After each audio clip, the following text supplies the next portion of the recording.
Hi, good evening, Chiwempala. Good evening, Kaoma. Special greetings, especially for you people in Kalabo, Mongu, in Porokoso, Kazungula today, Mukushi, and greetings to our people in Chongwe. We've never greeted you in Chongwe, and our people in Petauke.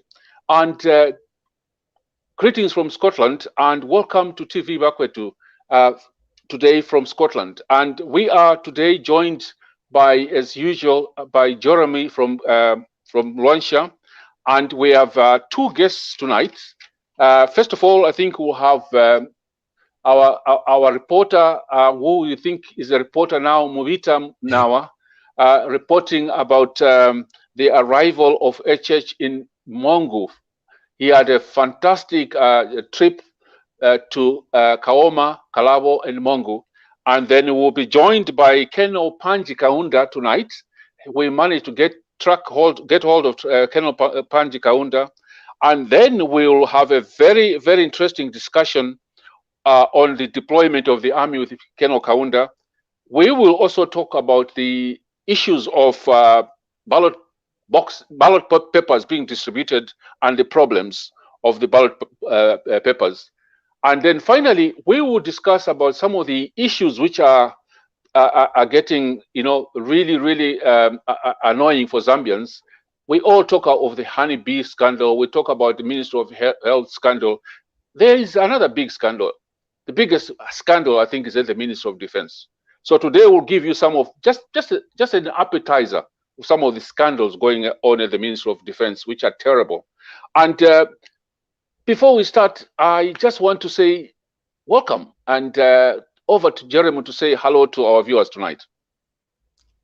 Thank you, General. Good evening, the viewers. Good evening, the viewers in Isoka. Good evening, the viewers in Chingola. Good evening, the viewers in northwestern, southern, and also in diaspora. General, we should also wish our viewers who are recovering from the bad accident which happened yesterday in Chingola about the Kanta. We didn't mention about that yesterday. There was a terrible accident at Moiseni where we have a lot of our ladies, especially the ladies who were in the Kanta, got injured, and they have been informed that some are in a very bad condition in terms of fractures and all that. So we need also to wish them a quick recovery, or we need to wish them well as they pass through this bad tormenting moment of their life. The topics, Jen, are very much good, and I'm happy today you have mentioned about the issue of other scandals that are happening somewhere. Besides that, there is also another scandal at the Ministry of Health for about 8.5 million, which we read today in the newspapers. But General, let me leave it here. I can say Colonel Panji is here, so I leave to the guest. Good evening, everyone. Thank you so much, Jeremy. And I know that everybody's asking, where is Munsha? Munsha is working hard. He's working very hard. He's had a lot of issues he's attending to, court cases, and he's also, as he told you, he was moving offices, so there's a lot of work. So you'll be joining us very, very soon. But all the same, I know that wherever Munsha is watching us and really, really enjoying the show. And I will tell you one thing, Munsha. I know you're listening. Viewers are saying they're missing your laugh. So I was saying to them, we need to record Munsha's laugh, the Mentula Association of Zambia laugh, and so that we can be playing it if he's not around. And tonight, I think we also need to think of the people who were injured yesterday in Challenge, and make sure that we think of them. We might get an update from Movita. We might get an update from Movita about what is really happening with the people who were arrested. Now, our viewers, your comments are most welcome. We will be reading some of them, but as we always say, please give us stars as well. If you want to give us stars, just go to the comment on the Facebook page, and on the left-hand side is the share button, and on the right-hand side, you always see a star there. remember you have to buy these stars. Okay, this evening we wanted to start with the arrival of HH in the Western Province. But since we have the first guest, I think I'll move straight to Colonel Kaunda and talk about the issues of the deployment of the army. And today I've had very interesting discussions with some of the people who served in the army, some of them who agreed with what I said, and some of them were saying I was right when I said the army should have moved in to clean Kamugodi and clean Kanyama and clean all these places. Then we were not going to have the troubles we're having. And so I think I need to bring in somebody who served in the army. This gentleman was trained at Sandhurst, one of the best military schools in the world in the UK. Colonel Kaunda also was a commanding officer. He was a training officer at the military school, and he happens to be the son of the president of Kaunda. And I know this is the first time he's coming back to us after the death of his father. Good evening, Colonel Kaunda. Are you able to hear us tonight? Yes, man, loud and clear. How are you this evening?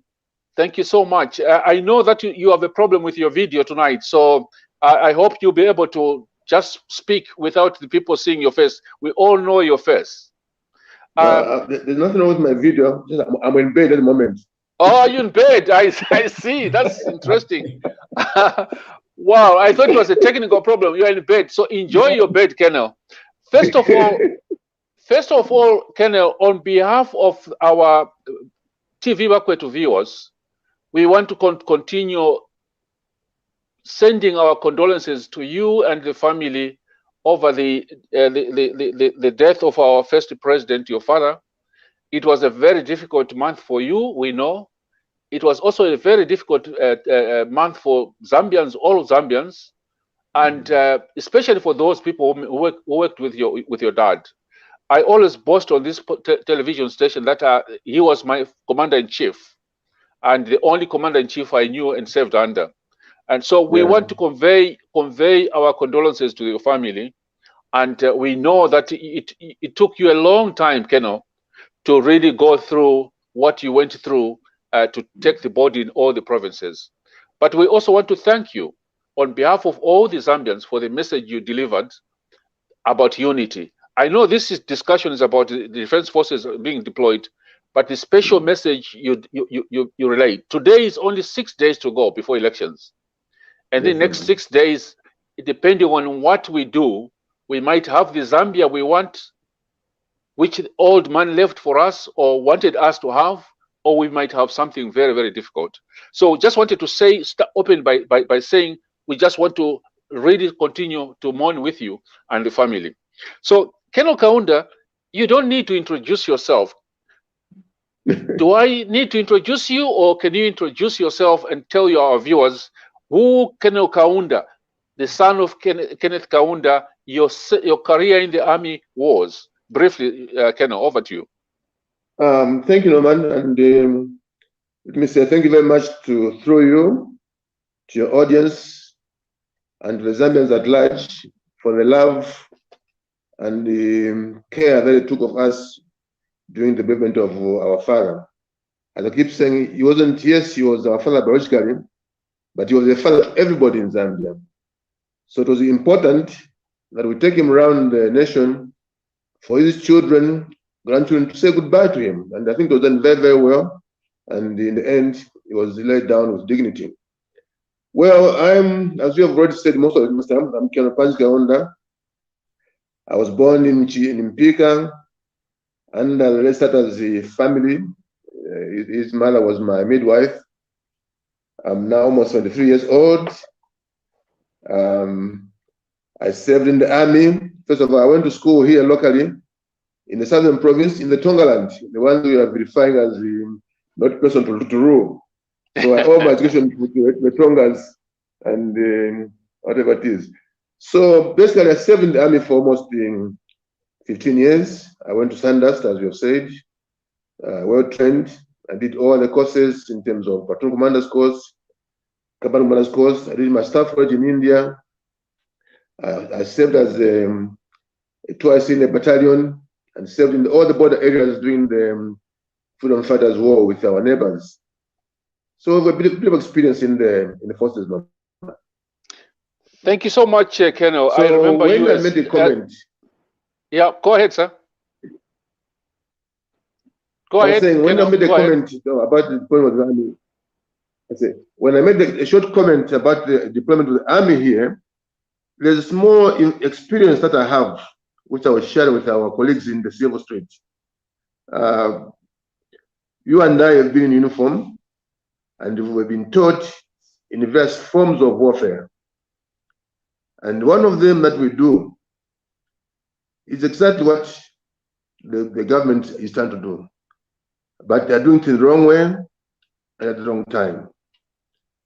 How does the army come to help the civilians, so to speak, in the country?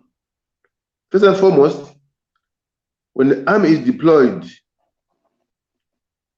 you must have an order, an operational order. There must be an operational order that is given to the troops and their commanders. What is the objective? How they're going to take it up, and who they report to. All these things are laid down so that the troops understand what they're going to do in that particular operation. So we don't know, I hope they did that, if this operation was planned as such, or the president just said, you go in the streets and stop the violence.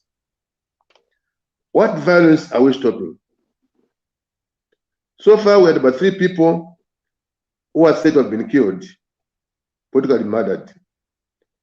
But in my view, Norman, this is a civil offense.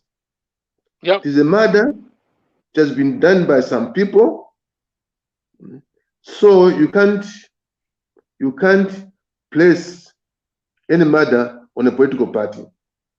The police should have gone there, arrest those people as criminals. But when you say this is a UPND person who has killed a PF cadre, that's wrong. You are not politicizing the murder. That is not the role of the police. The police is to keep peace, to investigate, charge, and take the person to court, period. Regardless where that person comes from. So normally this is, I think, where we are, and we can be able to go from there. Yeah, the biggest problem, Colonel, is that I have been telling people that just like you served for 15 years in the army, I served for 15 years, and I did everything which the army gave us the chance to. This is the first time I'm seeing the army being deployed on a political role, on an elections role, and this has never happened. The question is, what happens? What has happened to our police? In your view, what do you think has happened to the police for the army to come out now? Because the army is not trained to arrest people. The army is trained for a different role, and the Defense Act is very, very clear on that. And that the defense forces, the army, is there to protect the integrity of the country, to protect the state, to protect the people from external forces. We only had situations like the Mushala case. That was an internal situation, which an insurrection. Yeah. Yes, and we had to deal with it, and it was my unit, the 4th Battalion, which took down Mushala that time. Now, I don't understand, Colonel. What do you think has happened to the police? Has the police failed? Because only a few weeks ago, I kept on saying there is a problem at Kamgodi, there's a problem at the intercity, there's a problem everywhere. And my idea was that if the police has failed, move in the army to clean up, and then leave the police to handle it. So what do you think is happening with the police, Colonel? And one thing which I really want to find out from you today, I find it strange, the dress code in the police these days. You and I served in an army where we had a dress code. It looks like the police has no dress code anymore. Over to you, Colonel.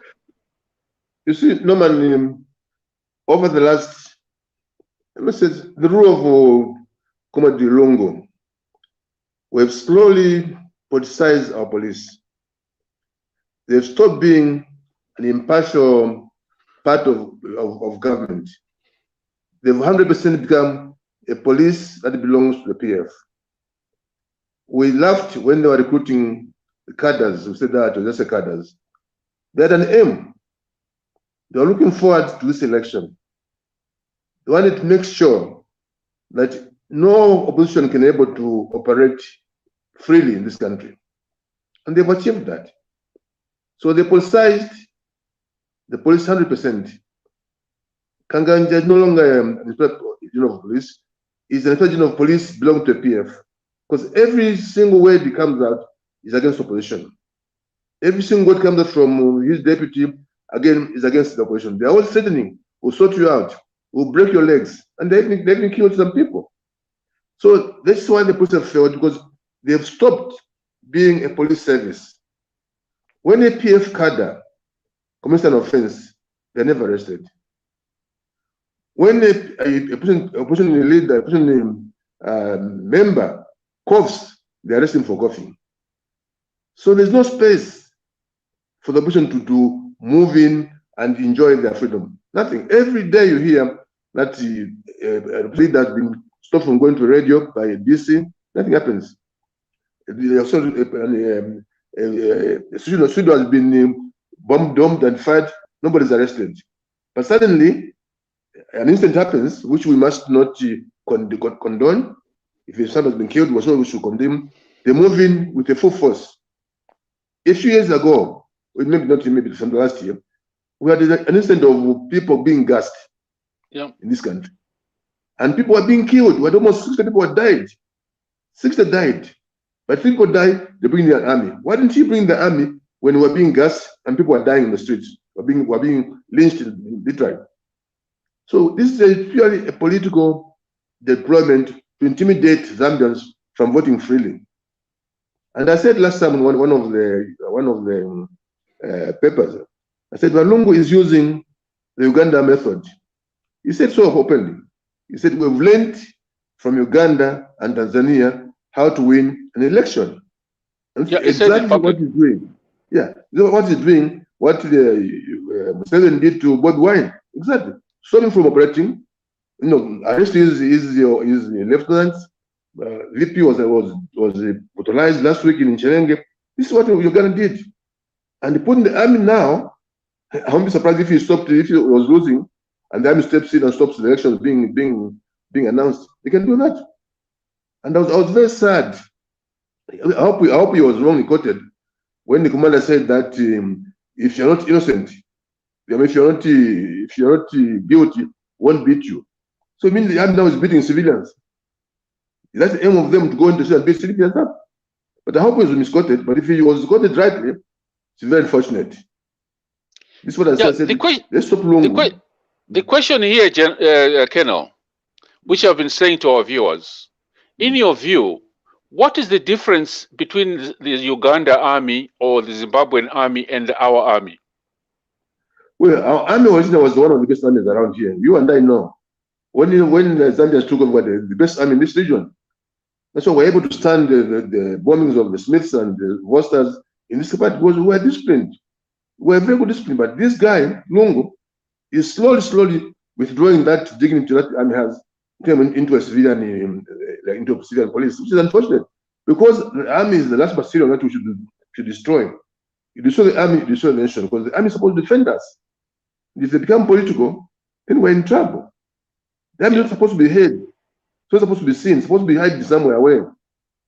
When they come out, something is serious. But don't come out because a few people have been murdered. We've got the police who have been so armed to the teeth. Where were they? You could have got people from go on. The most strange thing, Colonel, that you were a former deputy minister in the Home Affairs Ministry. In the last few years, there's been more money spent on defense, especially this police. More money spent on the police than education and health combined. If you see the way the police normally have been armed, you think we're at war. They've been more armed now than they were during the liberation wars. I mean, this year we spent 11 billion in, I don't know whether it was quarter of dollars. I mean, the police, not the defense force, the police. What are they aiming for? What are they aiming for? They've got armored cars, they've got water cannons. Zambians are not that violent to warrant those. No, we're not. We're not violent to warrant that such arms for them. So really they are at war with their own people. There's nothing else in here, this and that warrant such army or thing. They were doing this purely for elections to intimidate us from voting the way we want to vote. But I hope Zambians are listening what we are saying, that when you go into that booth, there's no policeman with you. There's no soldier with you. You are there on your own, voting in your poverty, your lack of schools, your lack of roads, your lack of medicine in the hospitals, being corrupt, the corruption that goes on here. That's what we're voting against. And if we don't do that this year, this country will go to the dogs. Maybe the dogs will refuse to have us. It will be so bad. Yeah. Before I hand over to my two colleagues here, Kenel, what do you think the Zambians should do, and how do they react? Because yesterday I was saying to our viewers, I think we should love our army because it's supposed to be a professional army. And the statement which came from the army commander was very, very unfortunate. And the other thing is that I think the army commander is now in a very, very awkward situation, because professionally he knows that the army is not supposed to play a role in elections, but he's been given orders. And you know, when you're given orders by a commander-in-chief, you must follow them. So I think, in my view, I don't know what you think, in my view, the army commander in the army is now in a very difficult position. So how do you think Zambians should look at the defense forces when they meet them? What should they do? Well, first and foremost, Norman, you and I were trained that you argue with your superiors in the background. If you are strongly against that order given to you by your commander-in-chief, the best thing you can do is resign. Yep. But when you go into these operations, knowing very well that what you're doing is wrong, then the consequences are on your shoulders. There's no two ways about it. They are in the streets. It's a wrong move. If anything goes wrong, the commander and these officers should bear in mind that one day they'll be made accountable. So the only thing Zambians can do today, Norman, in 6 days' time, we're going to an election. The powers are in our hands, that vote. The nation, the future of this nation is not in Lungu's hands or in the army commander's hands. It's purely and simple in every voter in this country to say that this government is booted out peacefully, if need be. Otherwise, another 5 years of this, the army becomes now a toy soldier's thing. There will be no respect to be like the police. When person would not respect, a cadre of PF can order a policeman to say, don't do this, don't do that. A cadre. And the policeman obeys. And they go and report. If he doesn't, they go and report him to their political people, and the poor officer is transferred to some rural areas. So they're also human beings. So if you're not careful, Norman, this will happen to the army command, to army as well. We're slowly going to categorize the army by recruiting the cadres in the army, and then you will spoil them as we have spoiled the police. And it will take years and years to put the drudge. It takes a simple 1 year to destroy the army or the police, but years to put it back right, put drudge in place. So this is what we're heading to. We're heading on a very slippery road which Zambia has never reached before. We used to be the beacon or the examples in the world, in Africa, of holding free and fair elections. We're the first country that changed government from a government to a position. We should be celebrating that. We've had 6 elections or so of changing presidents. Why does he want us to destroy this struggle that we've heard so proudly? But we should not let him. I really pray that the Zambians have heard us when we've cried, and that we need to change this government one way or the other. Big message there, Kenel. The power is in the hands of the voter. The power is in the hands of the 6.2, 6.3 million voters. Jeremy, do you have a question or a comment? A question to ask Kenel Kaunda. I know these are defense issues. But you have your views as a citizen. What do you think what do you think is going through the minds of Zambians, Jeremy, when they see soldiers in the streets? Thank you, And General. if you've got any question, please ask the colonel. He's sleeping, but he'll answer our question. I'm working now. I'm standing up on attention. I wish I had a question, but I think I just have a comment. Just like you have mentioned, just like we said yesterday, the police have not failed to handle the issues with the violence. But the problem with the violence is coming from one-sided side in terms of the political parties. And moreover, the challenge which is there is the police are rushing to start mentioning political parties when it in terms of violence, instead of them doing their job of getting that person, charge that person according to the offense they have committed. But now they are putting in the brackets of this political party, which should not be the case. And yes, it is very much scary to some of our citizens when they see the army coming their way and when they see those tankers moving around the roads. I think it is affecting our citizens very, very bad. I think, General, that's what I have to say over this matter. Yeah, it's very so true. No, man. You see, go ahead, Colonel. A lot of Zambians are scared of the army. Because they've got the reputation of beating people up. Remember when we had that operation when they were cleaning up the Korea thing, you know, some soldiers were being abusive to the civilians. So I'm just praying and hoping that in the next few days, us who are able to give messages to the people should encourage them, not be scared of these boys. They are their sons, their grandchildren, and their daughters. So let them just concentrate on the 12th of this month to vote their conscience, to vote their problems. But hopefully, the new team can come in and look at this country afresh. Really, that's my hope and prayer, literally, that we should not miss this chance of starting a fresh start, Norman. And before I read some of the comments here, Mubita, I know this is a very sensitive discussion for you. You are the spokesperson I mean, not spokesperson. You are the presidential assistant, special duties.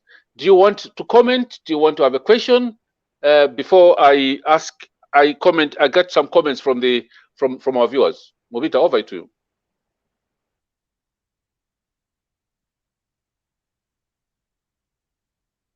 Over to you, Mubita. We've lost him. Yeah, I think we've lost him. And somebody says in 1991, where the soldiers and they sided with the people. This is Noah Nankwamba. In 1991, we had soldiers and they sided with the people. Unless this army is a toy soldier army, what do you think will happen, Colonel, if this government is voted out? Do you think the soldiers would do like what they happened in 1991 and side with the people? Well, they didn't side with the people, no man. They stayed where they belong in the barracks. My father, who was then that time still had enough powers and authority over the army. If he wanted at that time, he could have ordered them to go to the state and stop the elections. He could have done that. But he didn't do that. So they didn't start with the army. They started with their duties, their role, according to the constitution, to stay in the barracks and obey orders of the commander-in-chief. So even now, the commander-in-chief was one of meaning well. You could have kept the soldiers in them and deal with the police. You got paramilitary. If the West comes with, you got national service. Until all these groups fail completely. When you got riots in the streets, when the police are overwhelmed, like was in South Africa, then the army can come in. But not when 3 people die, you know, through political violence. The police can handle that, and you bring the army. To me, it's a predetermined program that they are doing to intimidate the people. In 1991, the army did their job. They stayed in the barracks because the commander-in-chief said, stay in the barracks. This is an election. He lost and he went. That was supposed to be. Another comment from Zoritile and Davetile Zoritini. says it's very true, Colonel Panji Kaunda. The coming of the army to the streets is to beat the citizens. Chulu and Shindano, they will declare Lungu as the winner, and then the army will arrest us when we refuse to accept the election. This is very scary now. It's coming very, very scary. Can you imagine a citizen thinking, if the opposition wins and ECZ declares the person who has not won, and the citizens can't say anything because the army will be in the street? What do you think? This is what do you think would happen, Colonel? This is exactly what is happening. That they are foreseeing that they are going to lose the elections, but obviously they must maneuver some around where they're trying to change the will of people, and having the army already in the streets, it means that there will be nobody who's going to be brave enough to go in the streets and protest those elections. That's what they're doing. That's what happened in Uganda. The army were there all over the country, Uganda. The pure people going trying to protest, and they were shot down like rats. So this is what Lungu is doing. This is predetermining the elections. I'm going to lose, therefore I'm going to use the army to make me stay in the thing. And the Zambians don't want violence. But this is what is in his mind. He knows from the people are acting to when they see HH in all these provinces that the majority of the people are with the alliance. The majority of the people on Facebook are with HH. So all those are his supporters, and if they all vote according to what the sugar was saying, Lungu has got no chance of winning, but he's going to intimidate us, or try to get into state house against the wills of the people, because he knows he's not popular. So this is almost like a coup. The last there are a lot of comments here. The last comment comes from Mwale Sinyinda. Says, Colonel Kaunda, Panji Kaunda, why can't you write to the army and try and advise him, the army commander? No, I can't, unfortunately. I'm I wish I could write, I wish I could write him and say, dear army commander. Go ahead. No, what I can say is that some of these were our students. I said, gentlemen, I didn't train you to do these things as Exactly, because you and I trained a lot of this. They are very senior now. Yeah, so we would go and say, look, we didn't train you to behave like that. So let me read the last question here. The last question, I want to hear what people think. Samuel Yannick Tio says, like serious, a lot of people have fear in the soldiers, though I think the soldiers won't side with the people. Looking at the recruitment process, a lot of soldiers have now a lot of soldiers we have now are children of surrogates of the PF. Correct, 100%. That's true. I haven't said this to anybody. Let me say it today. When we were doing the recruiting of the police, when I was with Home Affairs, I almost resigned because we were recruiting, or they were recruiting people who weren't supposed to be in the police. Most of them were from cadres and things. Almost 1,000 people were not supposed to be there. And it took the late Ken Chanda said, no, you embarrass us if you resign. That's why I stayed on. It was that bad. And even the president himself, when he visited the line, he acknowledged this anomaly. And the poor lady Mrs. I said, no, sir, these people come from your people. That's what she said. Mrs.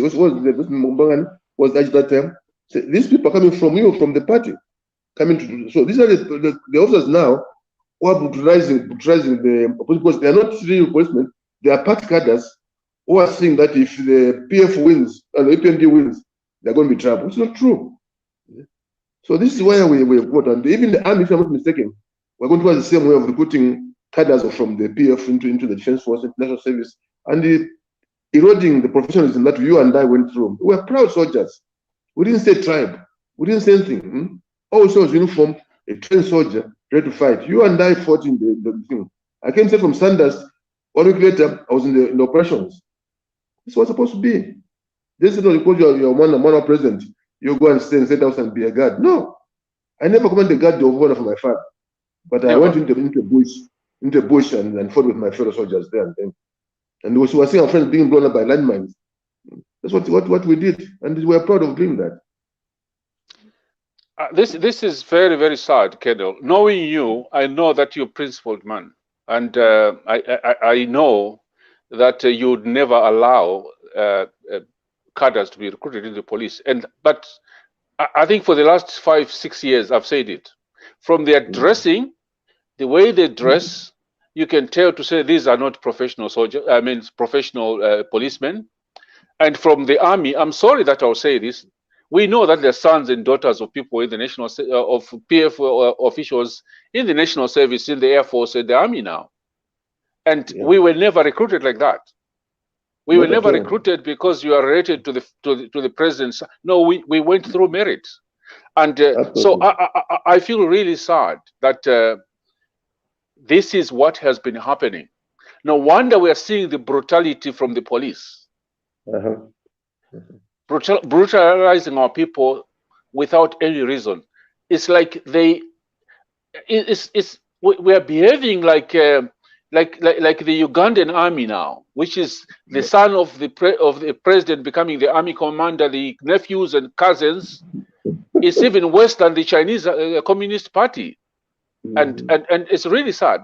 But I think Zambians must understand one thing: the party manifesto, not the party manifesto, the constitution of the PF says everybody who serves in any organization in the government, public, must be a PF cadre.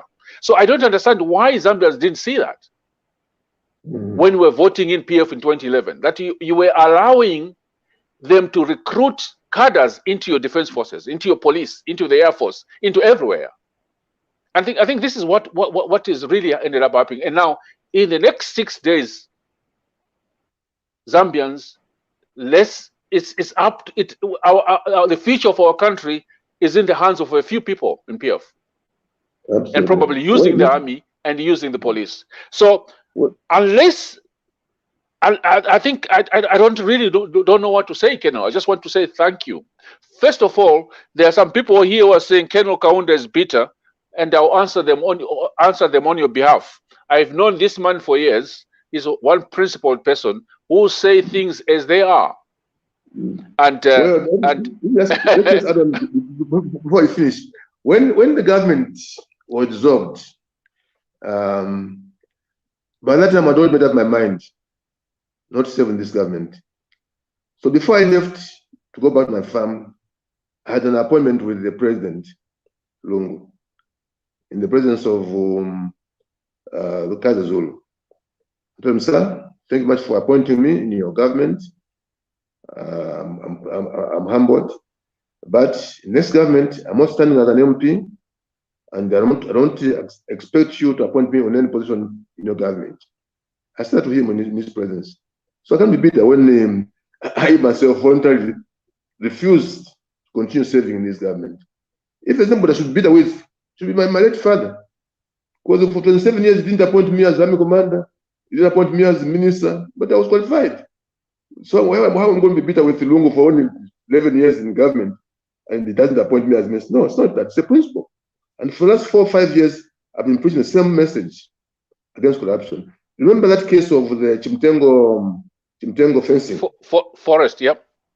Forest in 1997, when Lungu's daughter took over illegally the whole fence of 4,000 hectares of land, and no one raised a finger. They were driving past that area, 11 kilometers across the road, and nobody raised a finger to say what is happening. I raised that issue with the government. They never gave me any reason why. I went to corruption. That is how that fence came down. Honorable Mwale was trying to get a stadium in Sparta, want to build a Soko. I said, no, it's not be done. I took it to anti-corruption, then it was stopped. That's what I am. It's pure on principle. That's how I was brought up. Bitterness, no. I've lived all my life with that government support. I've never done a kind of government, and I'll never do a kind of government or any job of government. I live my simple life. You know where I come from, no man. So bitterness is not in my spirit. It's service to the people of Zambians and to defend those who are defenseless. We should be the voice. We have got a small platform to speak. Let's use it on behalf of the Zambians, so that they are heard through us. That's what we should be doing. The last comment, Colonel, says, Colonel Kaunda, very well spoken. That is from David Kambedi. And I said Zambian citizens should stand up. 4.5 million and PF will be done. No rerun on violence and no soldier in the streets. We should just stand up. That's what somebody is saying. So on behalf of Munsha, Jeremy, and all the viewers, and I think on behalf of the Zambians, Colonel, I want to thank you. I want to thank you for your honesty. I want to thank you for your integrity, and I want to thank you for serving our country and speaking out. Because as a former soldier, as a former minister, you could have signed some deals in the Ministry of Home Affairs. You didn't. Yeah. I know you. You didn't. We know of the deals in the Ministry of Defense. We know of people supplying uniforms at millions of dollars in the Air Force, National Service. You could have signed a deal to supply uniforms to the police. You didn't, because you're an honest person. I'm the only minister who took the Ministry of Defense to SEC and corruption for recruiting people in the Air Force who weren't supposed to be there. And then the minister was, you know who the minister was at that time. And I said, no, it's not be done. Unfortunately, because of these connections, and corruption weren't allowed to investigate. But at least a point was made. The point was made. That's what we are. So, Colonel, I really thank you for that, and thank you so much for sharing your thoughts with Zambians. And Zambians, the next, unless there's something else, Colonel, you want to say just before you go. No, that's enough, Norman. The work is that, please, all those Zambians who are listening, go back to your villages, to your chambers, get those people who are around the HH to go and vote. We will not get anywhere with all the crowds that are around him shouting, we want change, if we don't go and change in the ballot box. That's what change is, not in the streets. So make sure that our alliance officers, from now onwards, there's no need to campaign. Go out there. Make sure that the voters that know what they're supposed to do.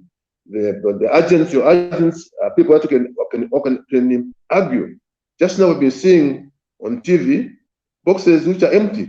About boxes just now, as they load them, they say that some are broken and they're empty. Where are those voters? Where are those papers going to? So we should be alert of what we're supposed to do on Thursday next week. It's a life and death of Zambia. So that's my last comment, Please go out there, sensitize your people around you to go and vote on next Thursday. Colonel Kaunda, this is the first time that we've hit a 2,000 viewership for the first time I've been on TV Wakwetu. And thank you so much for being sincere with us, sincere with the Zambians. And we will continue to ask our viewers to go and vote. I just wish I could come and vote. I wish I could come and campaign, but because of COVID, I couldn't. But whatever happens, I know that our people are resilient. And my appeal tonight is to the people in the defense forces. Stand up with the people. Stand up with the Zambians. Don't stand up with a club or an individual.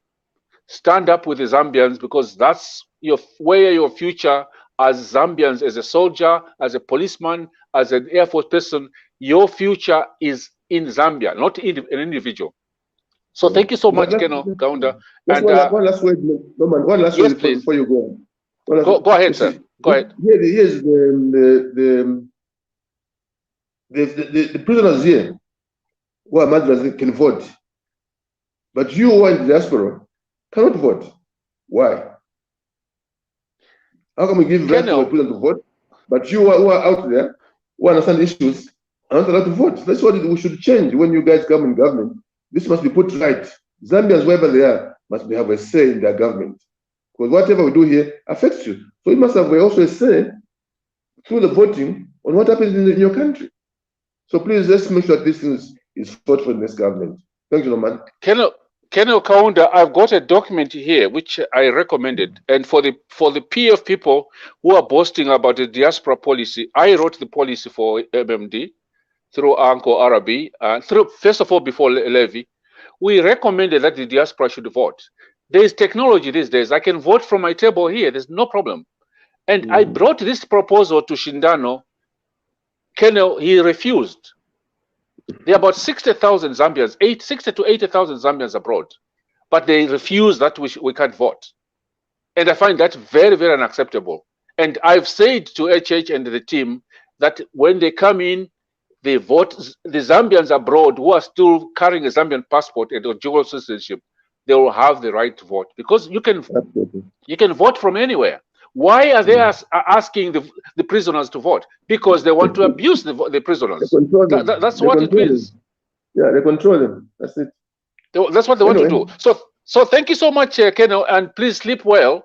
And I will also sleep well, because yesterday I confused you, and you used a word, a military word. Normally you've ambushed me, so I just laughed. So thank you so much. Was Wednesday. Thanks, Jerome. Have a good day, Jerome. Good night, and God bless. God bless. Thank you so much, our viewers. Thank you so much. Our viewers, Jeremy, what do you think?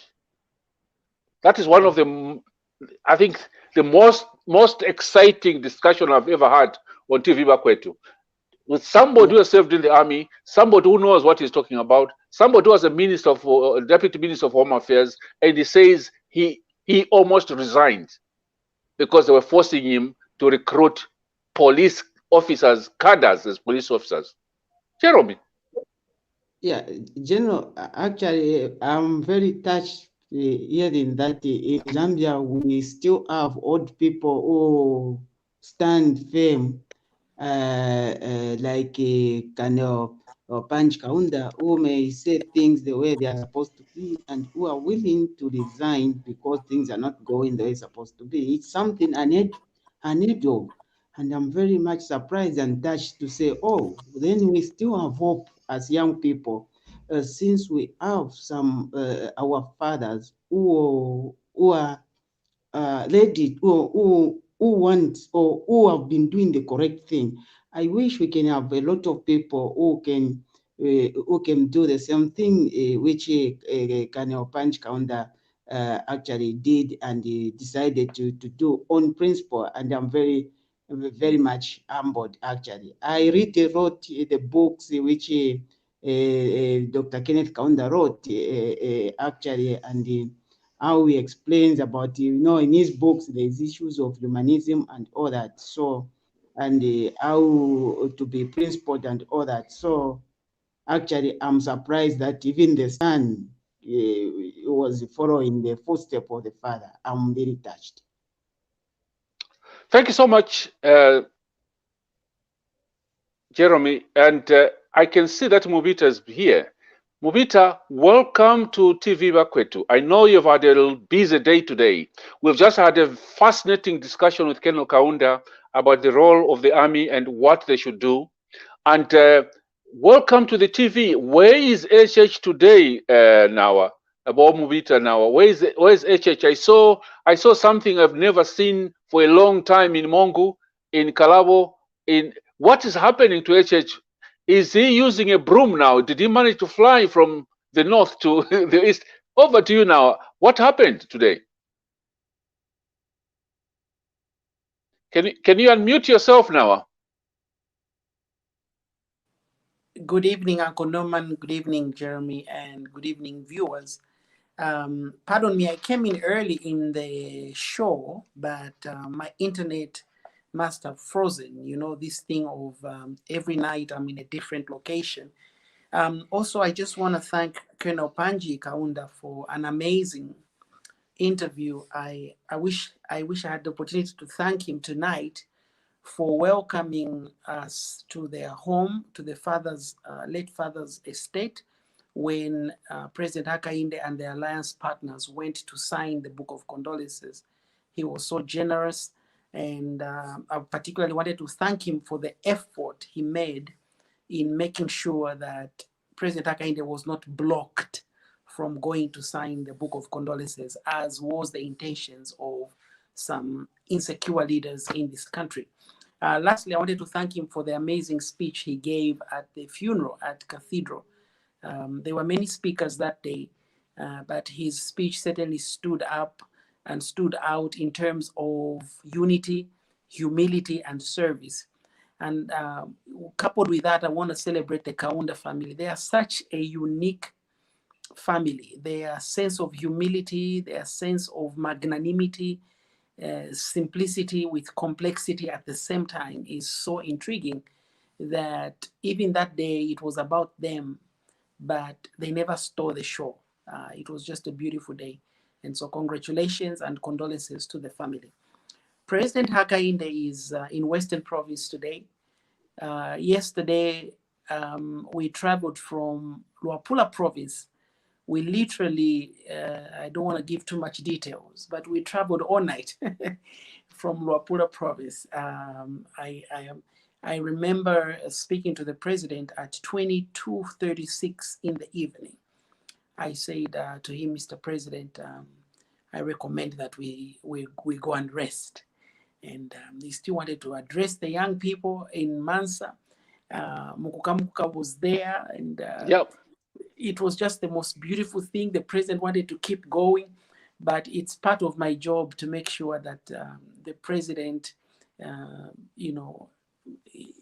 does not get overspent. I think it's part of my task and my mission. And so we traveled throughout the night, and thankfully, our flight permits for the western side were not tampered with as were the Luapula Province and Northern Circuit permits. I'm sure we can all understand why that was the case. So Kaoma had a thunderous welcome, a crowd we've never seen before. And the people of Western Province, to Kalabo and to Mongu, there is something about the Lozi people. And I'm Lozi. I'm Lozi So, myself. let me stop you right there for now. I've got somebody who was educated in Kaoma, and she said to me, I've seen presidents, including Kaunda, being received in Kaoma. I've never seen any crowd like that. That is Kaoma. And somebody again this evening who lives in Mongu, who I'm very close to, told me the same. They've received Kaunda in Mongu. They've received all the presidents. They've never seen that crowd in Mongu. I'm just shocked. What is the trick with this man? What is the trick? And I heard him speaking in Lozi in Kalabo and singing Lozi songs, which is just unbelievable. Go ahead now. Today I said President Hakainde is a charmer. He's really a charmer. And at one point in Mongu, the Likishi came to dance to him. And he gave him a token of appreciation, and then jokingly said to him, "We are Yonyala," which in Lozi means go and get married. And he understands, and to say that to a Likishi dancer, is the most subtle intellectual jab you can throw at him, almost to say, because those people are eunuchs. Traditionally, they are eunuchs, and traditionally they have struggled to find women. And President Hakainde was in part saying, Bali will fix it, even to the Likishi.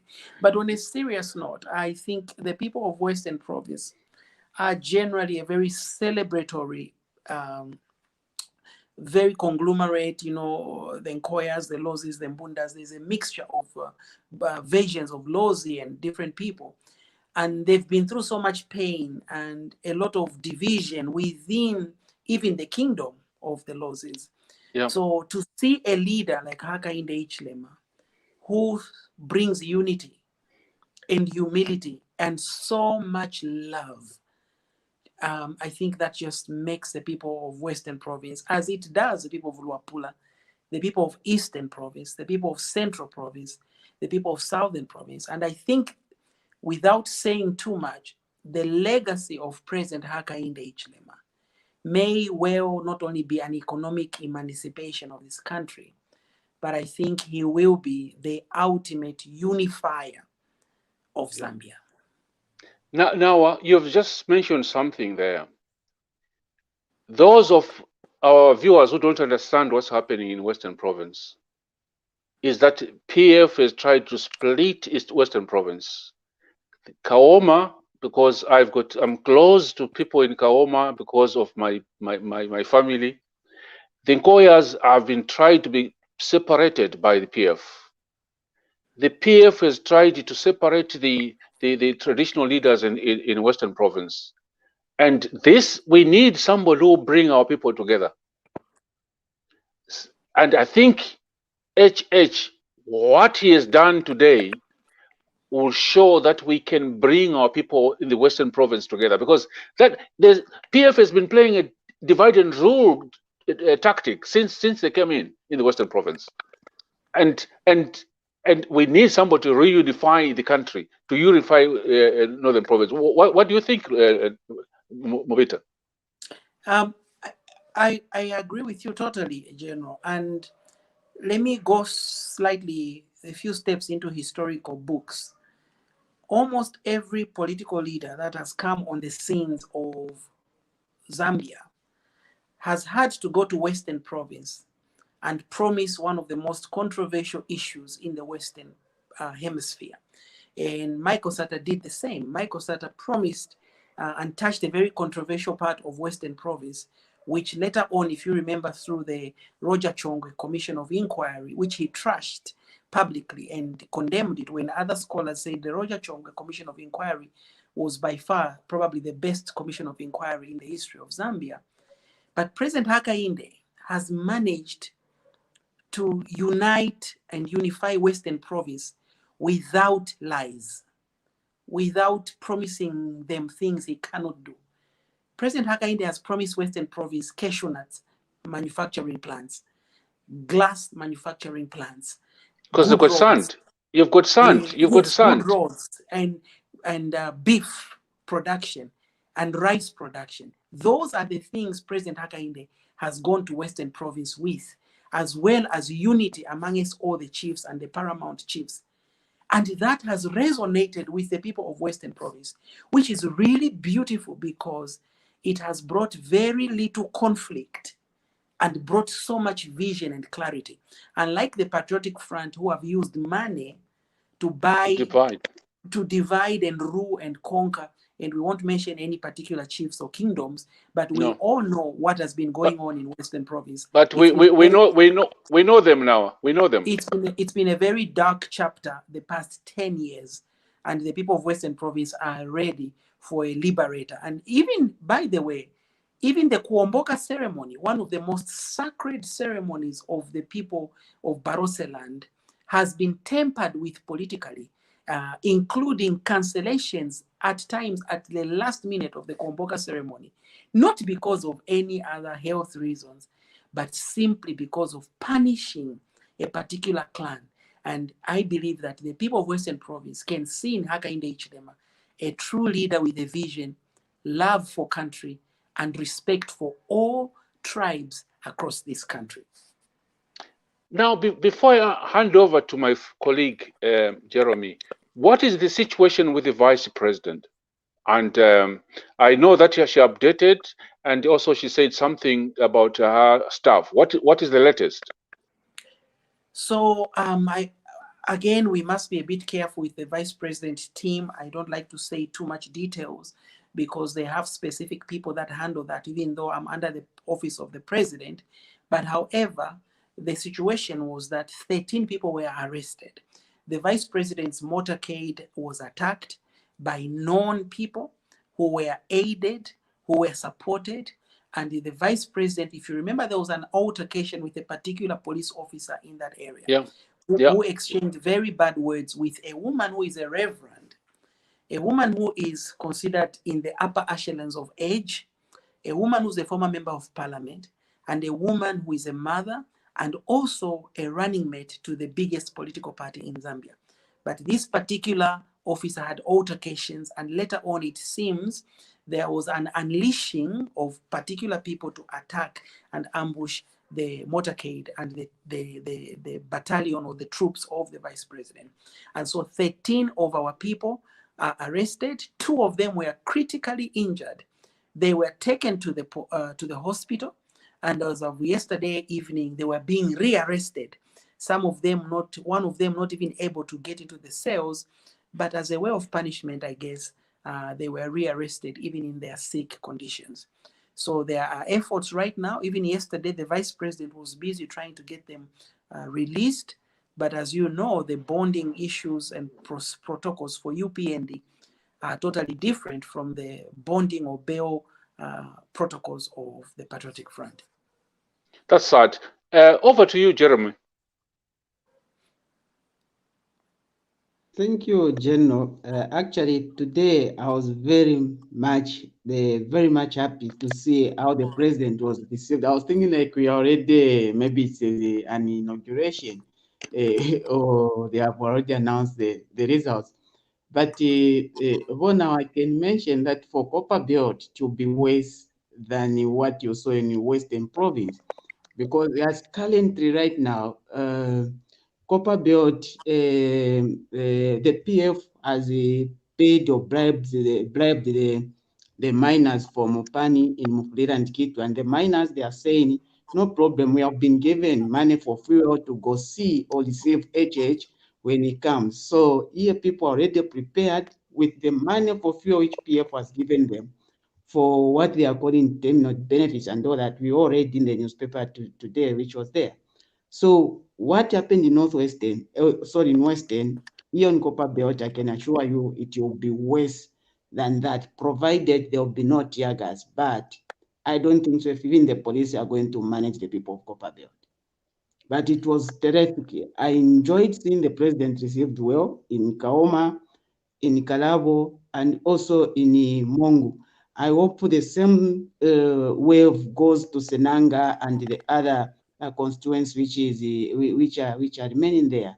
But as it comes to the Copper Belt, it will be more and more terrific. That's when you see that it's game over for PF. Like I keep saying, PF was supposed to have southern province as its stronghold, but now to cover southern province. So meaning that it has no stronghold as we are speaking right now.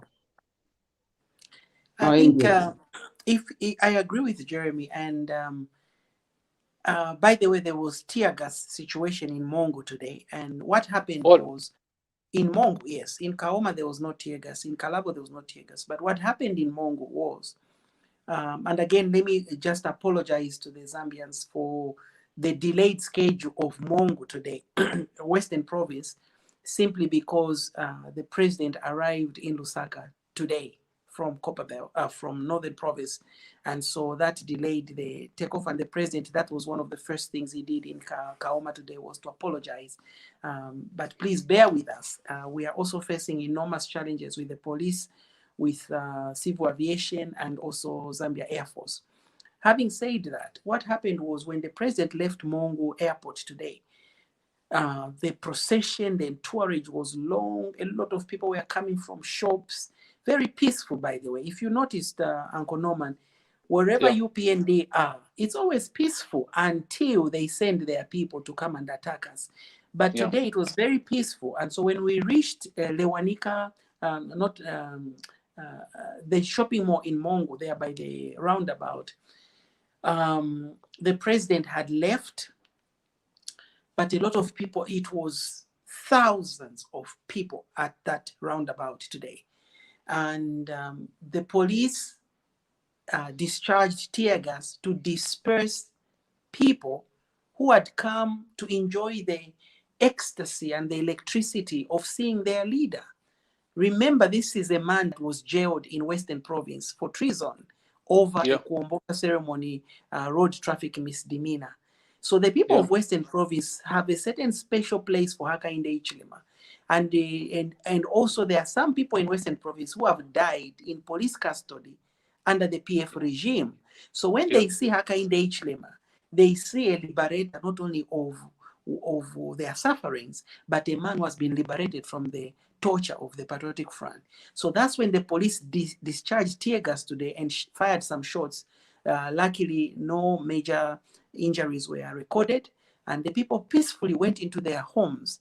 I might also want to record that the president was supposed to be out of Western Province today, but being the leader that he is, as I spoke to him tonight, there is some consideration for one or two things that I would like him to make a proper announcement, maybe by early morning, as a result of his honor and regard and respect for not only the people of Zambia, but the people of Western Province. 1 hour, I was listening to Radio Phoenix, Let the People Speak, this morning. And I was shocked. I was shocked to hear Antonio Mwanza, media director for PF, saying HH should not play around because if he plays around, if he was in Rwanda, Kagame would shoot him in the head. I almost threw my iPad. I almost smashed it on the wall because I was so annoyed.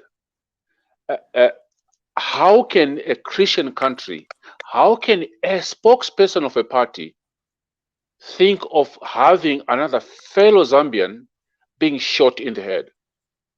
Just because you don't agree with his ideology, we don't agree with his philosophy, just because you don't agree with it. How can that be? How can we sink so low? Antonio Mwanza was not raised well as a child, and it can manifest itself in the way that he addresses adults. And President Hakainde is not only an adult to Antonio Mwanza, but he's someone he worked with before. And so because he was not raised well, he's not well-mannered or well-couthed or well-cultured, he can say all kinds of things and burn bridges, number one. Number two, he's not speaking from without. He's getting that confidence from somewhere. And that somewhere is the culture around President Edgar Lungu. President Edgar Lungu has surrounded himself by crime-taunting, criminal-minded people who do anything and say anything because they know that the president will not fire them, the president will not allow them to be prosecuted. And we have seen this. We saw it with Chitalu Chilufya, we saw it with the Chitotela, we've seen it with Chishimba Kambwidi, and now Antonio Mwanza is obviously looking at the future of politics and wants to be a big boy in a big people's fish. Antonio Mwanza is younger than me, much younger than me. And he can learn one or two things from how to address adults. And lastly, it's not, the Bible says, do not rejoice in the evil or the downfall of others. To wish death on someone, which is a crime, by the way, in Zambian law, to threaten somebody's life, to threaten somebody's, even just cyberbullying law. That's why we always say, all the laws PF bring are for UPND. They're not for PF, because if cyberbullying was really a law for all Zambians, Antonio Mwanza would be arrested by now, because that is threatening death on Hakainde Hichilema. But that's all I'll say for Antonio Mwanza. Time will tell.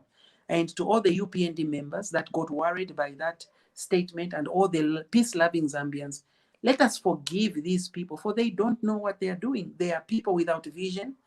They are people who have suddenly come into wealth without wisdom, and they have earned so much money that they've never worked for, and they think money is permanent, and they think power is permanent. But time will tell. Let us forgive the young man. He doesn't know better. There have been other media directors before. They've been men more powerful than Antonio Mwanza, richer than Antonio Mwanza. Where are they today? And Antonio Mwanza has 5 days to make peace with God and with HH and with the Zambian people. But the history books of Zambia will judge him harshly. What is saddening is that he's involving a foreign country, Mobita. You cannot evoke a foreign country and use it as an example. In diplomacy, it's a no-no. And I don't understand how Mr. Lungu could just listen to that and fail to fire him. If I was the president, I would have fired Antonio this morning, I would have had him arrested this morning, because you don't refer to a foreign country, a neighboring country, and use it as an example. Basically, what we're saying was that Kagame is a murderer. Absolutely, and that Kagame is a treacherous man who's anyway. That is why I love working with President Hakainde Hichilema, because he's a man of righteousness and he's a man of up moral, ethical standing. Trust me, General Chipakupaku, and you know this because you know the President Hakainde well. If I had said those words, even against Edgar Lungu, I know. The president would have called me within minutes. He would have called me. That's how we work around HH. That's how we work around HH. He's a no-nonsense man. And President Hakainde believes in respect, believes in teamwork, believes in order, and believes in doing things according to the law. But for Antonio Mwanza, he's speaking from a choir that he belongs to. If you look at Tutwa Ngulube, Bowman Lusambo, and Chitotera, Chitalu Chilufya, look at all the things they've said, from break their bonds, or I will use the law that is within my own heart. These people, they are speaking from somewhere, but I will tell, because in Eastern Province they say, Mulandu siwola. Wow. Mulandu siwola. Over to you, Jeremy. General, I think there is just a tendency of PF members to do or to breach some diplomatic protocols on how they should do their campaigns, because they are so desperate. Some few days ago, Kambwi was saying the people of Malawi are regretting for voting. How do you say that? The other day, Antonio Mwanza was blasting off for the British and the US ambassador. How do you do that? Today, he was busy now going to Kagame. I think if we are doing the politicking, let's do the politicking within ourselves here in Zambia. And let's insult each other just here in Zambia. If you insult me as Jerome, there will not be any other consequences. But if we go in a way of trying to impress our paymasters, we start now trying to breach some international or protocols or diplomatic protocols, then I think we are putting our country in serious problems.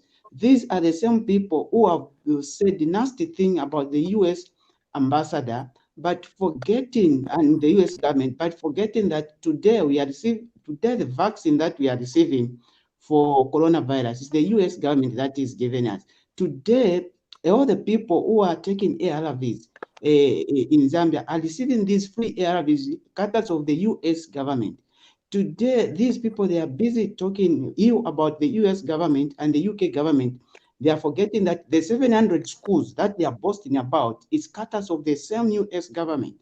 Today, we are talking about a treatment for malaria and all that. All these are done by the US and the UK government.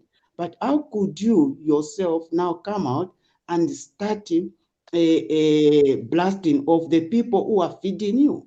It's like to communal extension. This is what PF are doing.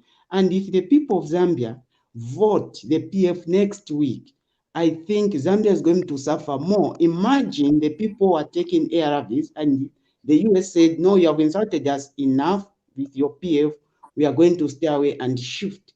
It is going to be very sad. And General, for your own information, when we were applying for COVID finance or for COVID fund, do you know that Zambia was given less money than Zimbabwe? Zimbabwe got more money from the US government in terms of COVID fund utilization as compared to Zambia, because of the same thing that PF has been doing to these ambassadors and these countries that keep us very much. So for the people of Zambia, as we go to vote next week Thursday, let's vote out the PF so that we continue having proper negotiation and talks with these countries that are keeping our Ministry of Health very much.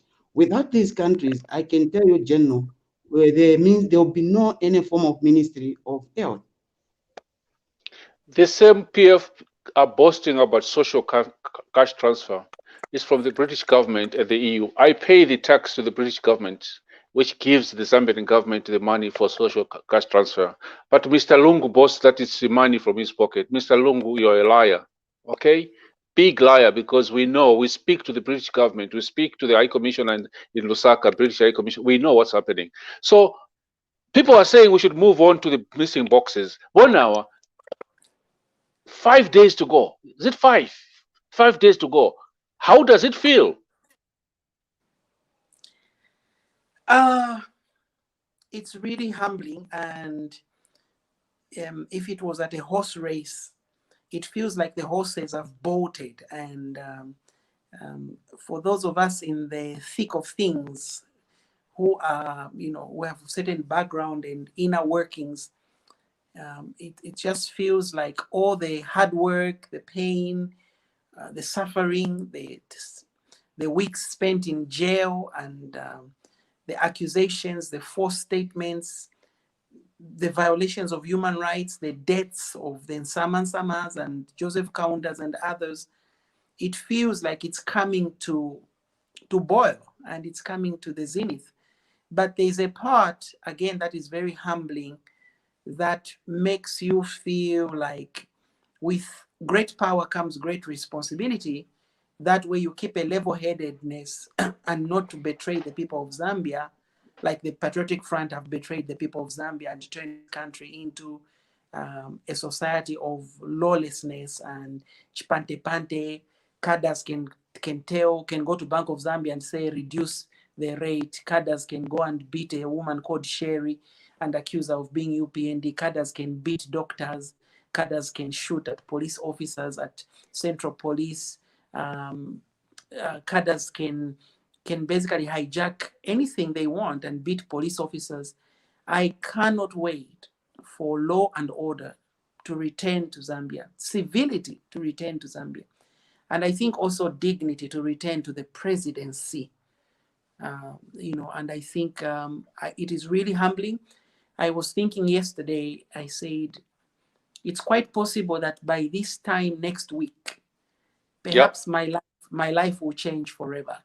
And you start to realize that. You start to realize that you have a bigger responsibility than just campaigning. You have to deliver the change you have been promising people. I was telling somebody this afternoon, Mwita, saying by next week, this time, we will have a new government. Unless Mr. Lungu plays tricks using his army. Our viewers, by this time next week, there will be a new government. Uncle Norman, go ahead. He cannot play tricks. You see, even if you have, remember in chemistry, there's a law of solvency, which is the law that speaks to how does a liquid dissolve. You have to look at the size of the container. You have to look at the concentration of the chemical. You have to look at the physical disturbance of the chemical, and you have to look at the temperature of the chemical. By all accounts and purposes, this chemical code change in Zambia has boiled. The container is so large. The physical disturbance, like you saw in Kaoma today, and Kalabo, and in Mongu, and as you've been seeing in Mungwi and the Luapula and the Eastern, the physical disturbance, and wait until we even reach the bedrooms of Southern Province and Copper Belt, because our 2 bedrooms now is Copper Belt and Southern Province. These are our 2 bedrooms as a party. These are our biggest, most solid bases. This cannot be stopped, Uncle Norman. No amount of rigging, and I know they will rig. I know they've already started, and they will do a lot of things to disturb. This has been ongoing, but they cannot manage because the people have decided, and there are too many people. It's like if you have 1 gun and you want to kill 10,000 people, I don't care how many bullets you have. One of those 10,000 will reach you and disarm you of that gun. And right now, Zambians are going back to claim this nation back to God, back to justice, back to equity, back to economic freedom, and back to law and order through Hakainde Hichilema and Madam Butalina Lumango. Bomobita, Manaka, Masiros, we thank you for the good job you're doing. We only have 5 days to go.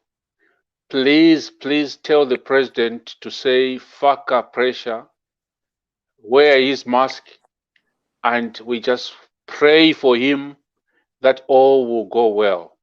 I know where you're going tomorrow. We are not going to announce it. And we just want to wish you all the best. And please go and sleep. Thank you so much, and God bless you. God bless you. Thank you. Inshallah.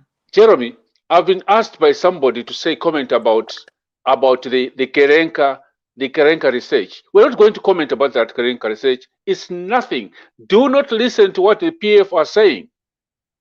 Do not listen to that so-called Professor Richard is a conman in the UK. So we're not going to waste our time.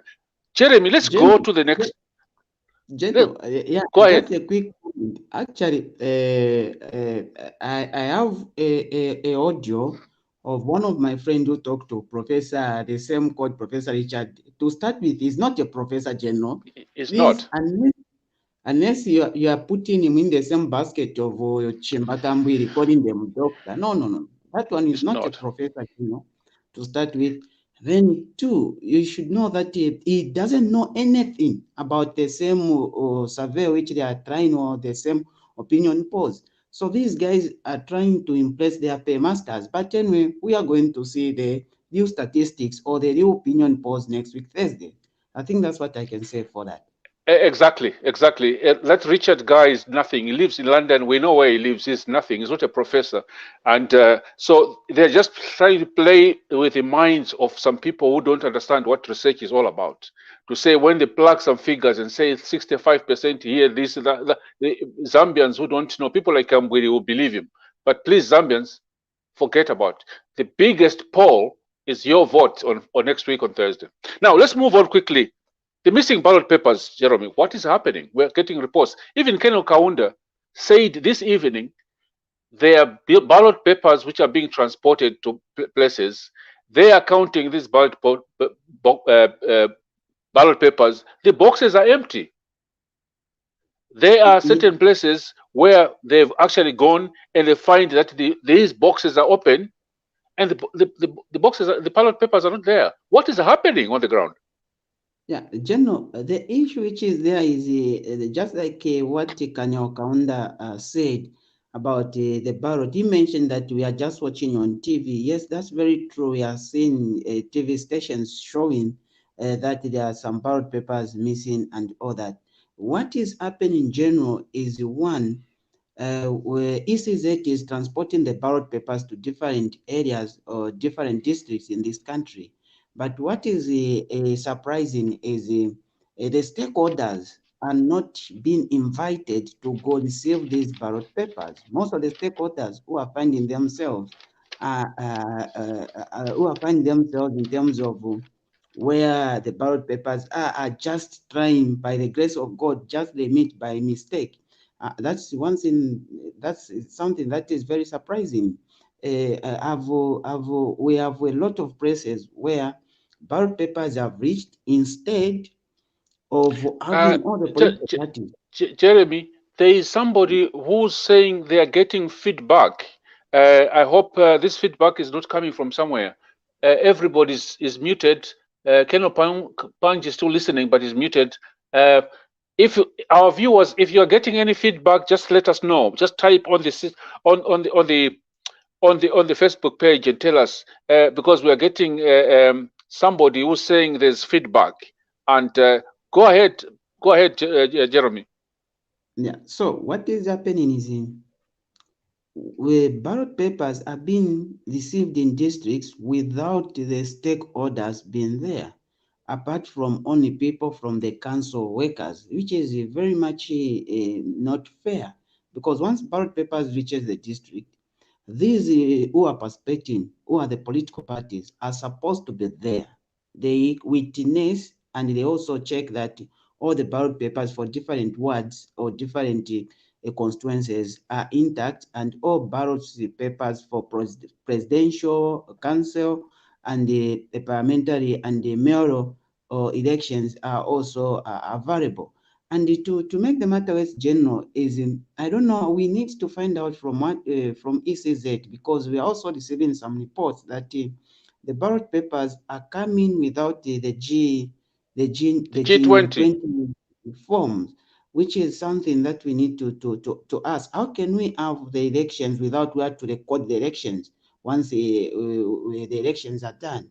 This is where the big problem is. So we're having a big problem with such. Then again, the other problem, General, which I've seen, which we need people to be very much vigilant on what's happening.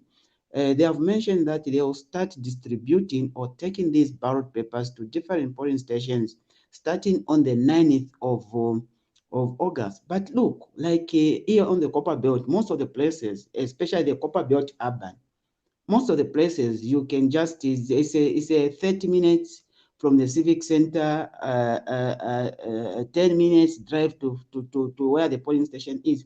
Why should you take the ballot papers to that polling station 3 days before? That is something very much query. And moreover, most of the places where the people be voting from are schools, and the schools have been open. Now you take the ballot papers, let's say on a Monday, which is on the 9th, where schools are open. Who's going to offer or give security to these ballot papers? Who's going to see that these ballot papers are not mixed with other things? This is why we are going to be having some problems or challenges in terms of finding that the ballot papers for this, we have run out of ballot papers, or the shortage of ballot papers, or ballot papers are missing because of the same thing that is happening. Here on the Copper Belt, why should you start sending or distributing the ballot papers to the polling station on the 9th, where we have 3 days to the day of voting? That is something unacceptable. But if ECZ insists to go that general, then let our members in the UPND make sure that they sleep at the polling stations where those ballot papers will be kept, to see that no one goes with anything or a foreign material to replace the ballot papers that will be sent by ECZ in these polling stations. But it's something unacceptable for ECZ. It's something unacceptable for ECZ General to start distributing the ballot papers on the 9th. And moreover, it is something unfortunate that ECZ has stayed quiet on those allegations that are coming out to say that we have seen these and these ballot papers are missing. We need ECZ to be proactive and to calm the situation, unlike letting the people be now speculating on what is happening, if yes, the ballot papers are missing or not. ECZ need to be very much proactive on this front. Yeah, to our viewers, we've got 11,162 polling stations throughout the country. These are some of them in rural areas, some of them in urban areas, and most of these polling stations are in schools. And so it's strange to see that these ballot papers are being distributed 3 days in advance. We're voting on the 9th. If they arrived on the 11th, that's fine. On the 10th evening, that's fine. But 3 days before. And the other thing, Jeremy, which we've seen is that they are being transported. There's one vehicle which arrived in the Copper Belt today. It had no lock. They just dumped these ballot papers in a truck. There was no lock. There was no seal on the vehicle. They just came there, packed it, and opened the van, the truck. There was no seal. There was no lock at all. How would you know that from between Lusaka and Ndola they can just not stop on the lay-by and exchange these ballot papers? So I think for me, it's a sign that the ECZ and the parties involved, all the stakeholders involved, should really wake up. I was saying to sent a message to Gary Nkombo and said, look, how do you know that a vehicle has moved from Lusaka with ballot papers without a lock, without a seal, and it has traveled all the way to the copper belt, how do you know that it has stopped somewhere in Kapirimposhi and offloaded these papers and exchanged them with whatever has happened? We don't know. So there is something not right at ECZ. There is something definitely not right, which needs to be made right. And ECZ has to account to the people. And for them to distribute these ballot papers, 11,162 polling stations, people need to wake up. Zambians, you better wake up. Yesterday, Jeremy, there was a video circulated. In that video, there was a lady who was saying, no, count the boxes. Don't count these boxes. They're okay. We know they're correct. And somebody said, no. We must count these boxes, even if it means sleeping here. I think this is what Zambians should do. Count these things. Check the serial numbers as well. Do not just receive anything. Check the serial numbers. Because we don't know. These people could bring in pre-marked ballot papers already and exchange them. You don't know. So Zambian voters, all Zambians, you better wake up. That's what we've been saying. Keep your ears open and keep your eyes open as well. So let's be very, very careful, Zambians, and watch what's going to happen between now and polling day. Remember, 11,162 polling stations. We will keep you posted. If you've got any video to our viewers or any video of anything happening to the ballot papers, please let us know. We will expose them and let people know. Okay? And unless there's something else you have on the ballot papers, Jeremy. General, yes, the issue of ballot papers, we should not take it lightly, and we should think much about them. For example, General, the ballot papers for most of the places, on the copper belt and some other places, they have reached today, and some they reached actually yesterday. They have been staying at the civic centers without other stakeholders offering security to these ballot papers.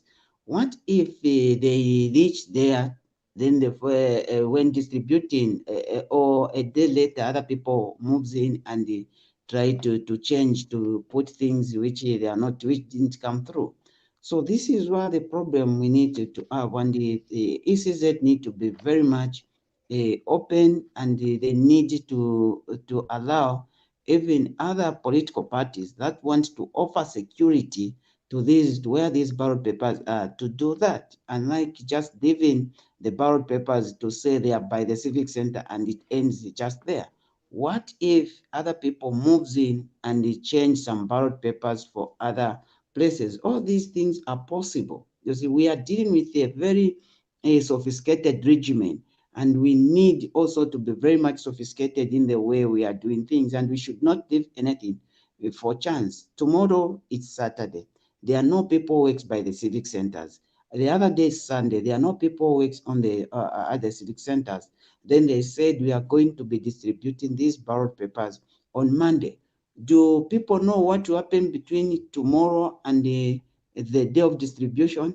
So these are some of the issues and some of the queries that we need to be asking ECZ, and why not ask other stakeholders who are capable of providing security to also be allowed to be where the ballot papers are, so that they beef up security with the police officers who are there if they are there. But some places where I've been told that the ballot papers are there, I've not even seen police officers guarding the place.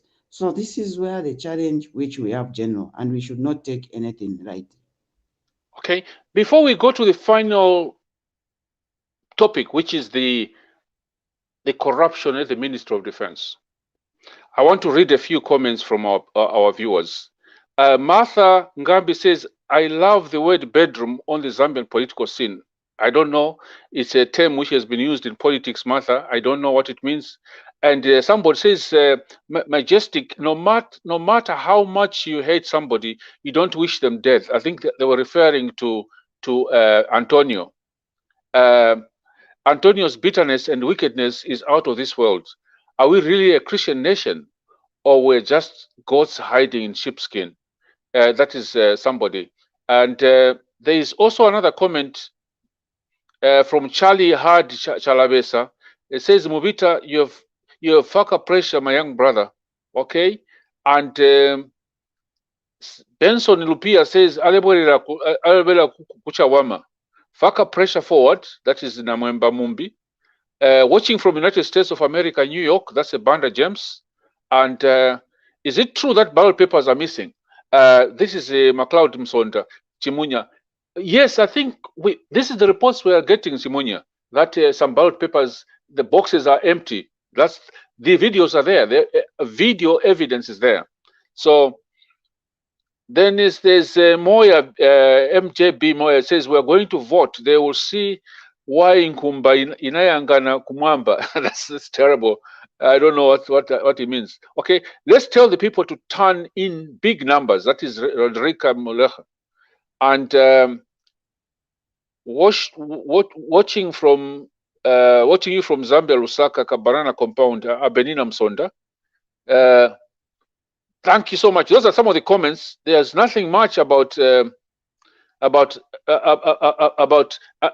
anything else except that everybody, most of the people are very happy with Keno Kaunda's remarks. There's no feedback. There's Romas Cholo. I don't know what feedback. He was saying there's no feedback. Thank you, Romeo. I know Romanos is Cholo is in Edinburgh. That's very good. So we have 5 minutes. Our viewers, you've been complaining about the Ministry of Health. Jeremy told you about honeybee. They told you about what has been happening with fake condoms and all these things. We are now told there is another scandal about scooters, which were meant to, as I don't know, what do you call them, Jeremy? The little scooters which were meant to be mobile clinics.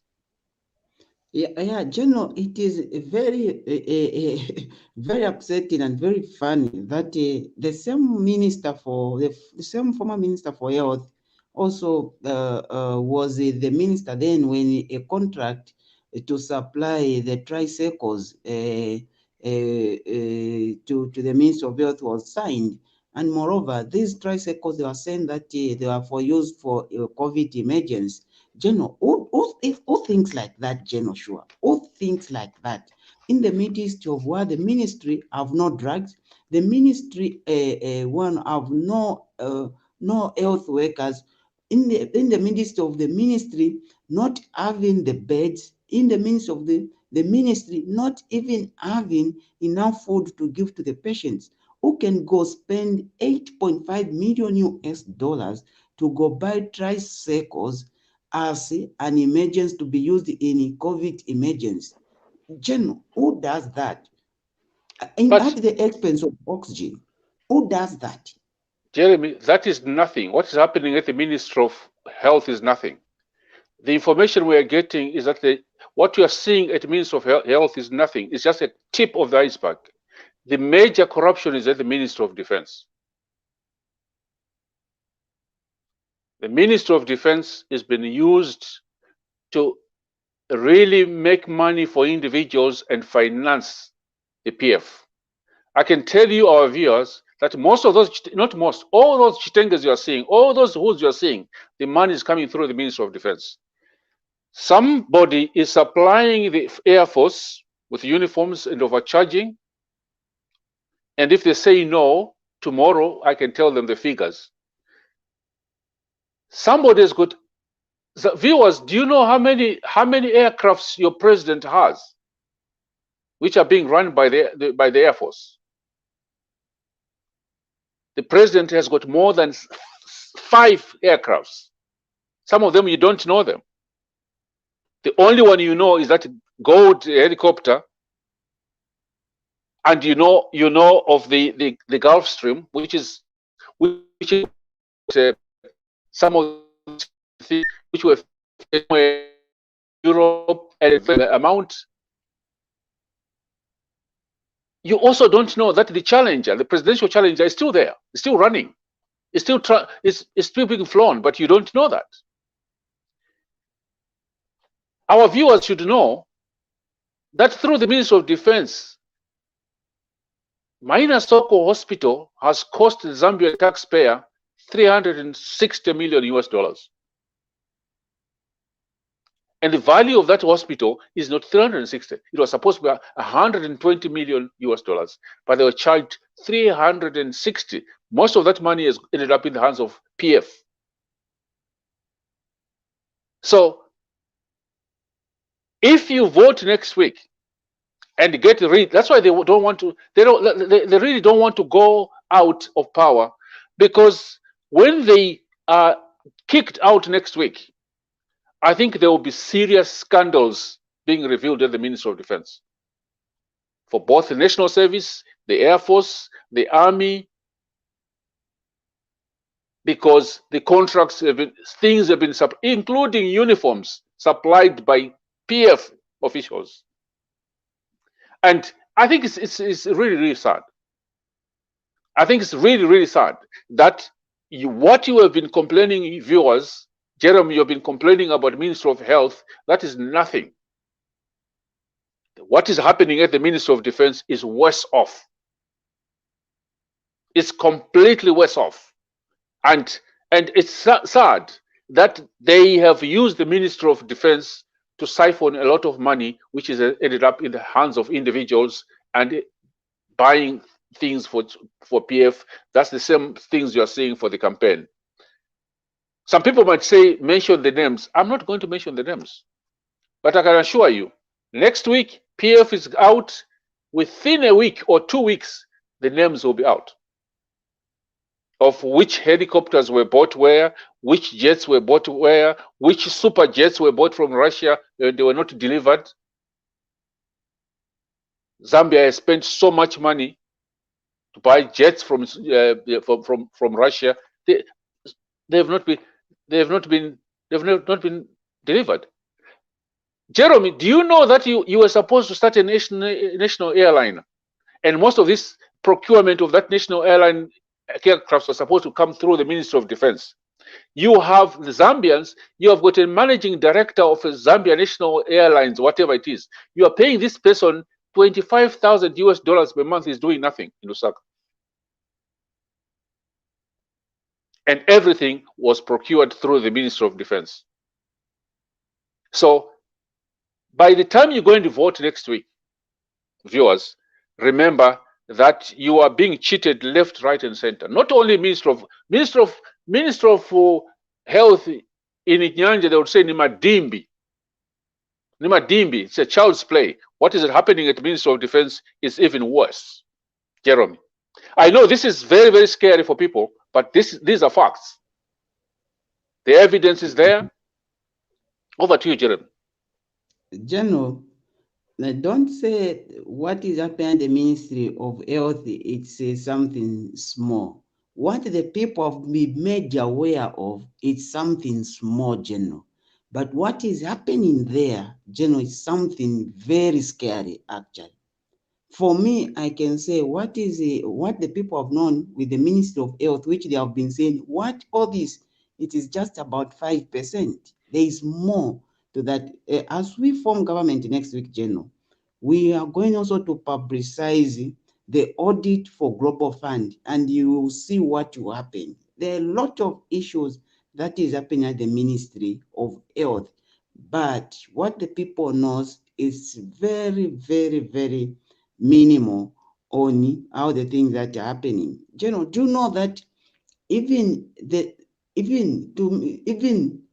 the anti-malarial drugs that the donors are buying for the government were found being sold in private pharmacies, and I reported the matter to the Ministry of Health. I reported the matter even to the police, but in general, I was ended up myself being chased by these people, looking for me as if I'm the one who have stolen.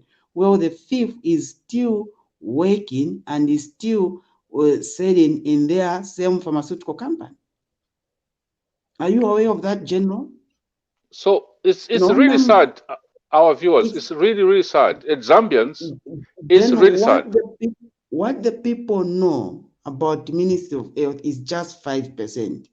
There is more. Let them give us power next week. Then we are going to show them how bad things have been at the Ministry of Health. And we are going to show them how things are supposed to be learned at the Ministry of Health as compared to these mafias or crooks that have been there at the Ministry of Health. It is very sad, General. Very, very sad. Okay, viewers, we are giving you this information 5 days before voting. And those of you who have been following the news diggers, they have been telling you some of the story, some of the things which are happening in Zambia at the Ministry of Defense. Remember, a few months ago, you read about a guy called Zigman, who was arrested in Congo.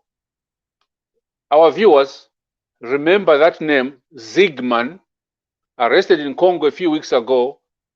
And remember somebody taking photographs with this guy called Zigman. And remember that this is the same guy who has been stealing your money using people in PF. You will remember this discussion today. But remember when you go and vote, that you are being cheated. Zambian people are being cheated, especially through the Ministry of Defense. It's sad. It's sad because I served through the Ministry of Defense. And I think it's sad because you heard what Panji said. And it's really, really sad because it's not fair that our people have no medicines, the schools have no lecturers, there are no books, there are no computers, but people are spending more money on defense just to line up their pockets. There is somebody who's saying that that there's a rumor that Nevers Mumba might withdraw from these elections. What would happen? I don't know. I've not heard about that. Have you heard this rumor, Jeremy? It's a comment from one of our viewers. It says there's a likelihood that Nevers Mumba will withdraw from the elections. I have not heard anything. But what that would mean, if it's true, they would cancel the presidential election. But I'm not saying it's true. It's somebody commenting here. Otherwise, before we end this broadcast, I would like to appeal to Zambians. 5 days to go. Remember to watch whatever is happening with 11,162 polling stations. Watch how these ballot papers are being distributed. Remember, when you go and vote, go early next week. Go early. Take your voter's card, your NRC. Do not go in with any chitenge, any UPND chitenge, any regalia, because it's illegal. And when you go into the ballot box, you'll be given 4 ballot papers. 1 for the president, 1 for your MP, 1 for your mayor or council chairman, and 1 for the councillor.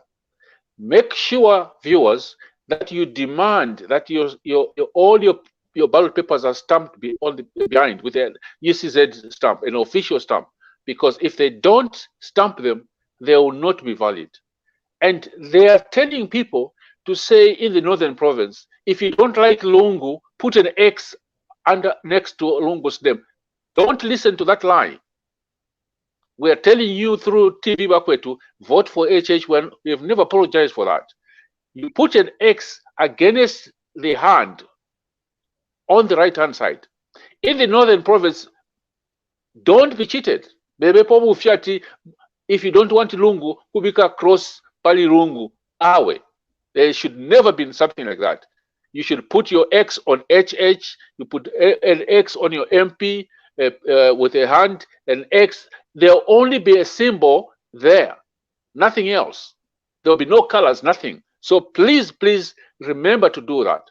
And when you make a mistake in the ballot box, you are allowed to go back and ask for a new ballot box, a ballot paper. When you're finished doing that, go out, go and eat your food, come back and protect your vote. You are allowed to stand 100 meters away from the polling station. But also remember that whatever you are seeing between now and the day of voting, if you've got anything you are seeing suspicious, use your camera, use your video, use your camera, take the video, so that we might have evidence you might be hearing things being said. Take an audio of that, of the stuff you are hearing, because all of us must protect our votes. Unless there's anything, the final words from you, Jeremy, before I thank our speakers tonight. No, General, nothing, General. I've got nothing. Thank you so much. I just want to say thank you so much to Colonel Kaunda, who has spoken from his heart tonight. And I want to appeal to the soldiers that you are there to defend the people of Zambia. You are there to side with the people of Zambia, not a club, not an individual. And I know that some of you are related to the PF officials, but you are a soldier now, and a soldier or a police person is there to defend the Zambian people and not to defend the PF. And I just want to thank Mobita, and I want to thank Jeremy, and I like to thank our technical staff, including Munsha, who's busy. And I would like to thank our viewers as well. Today we hit 2,200 viewers when Panji was speaking, and we have beautiful feedback. I just want to wish you all, our viewers, the best. Please remember that we've only got 5 days to go. We will read all your comments. We will try and improve as we go. And give us stars. Give us stars so that we can improve. Otherwise, I just want to say from Scotland and from Rwanda, good night, and may God continue to bless our country, Zambia. God bless you.